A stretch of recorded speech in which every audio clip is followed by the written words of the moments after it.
Қайырлы күн, бүгін сіздермен үй жағдайында ресторандағындай лимонад дайындаймыз.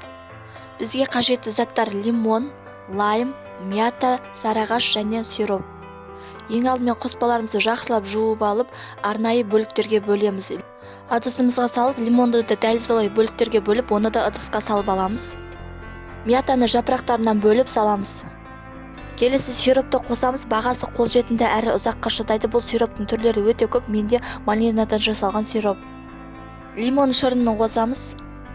Мені каналымдағы жаңа рецептерді жіберіп алу үшін каналыма тіркеліп қоңыраушаны баса кетіңіздер. Сарыағашты ыдысымызға құйып аламыз. Егер сіздерде спрайт болса, спрайтты қоссаңыздар, дәмі өте керемет болады.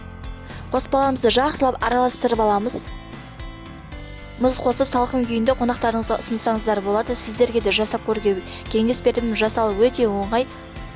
Сіздермен бірге болған Жазира. Құрбыларыңызбен бөлісіп каналыма тіркелуді ұмытпаңыздар.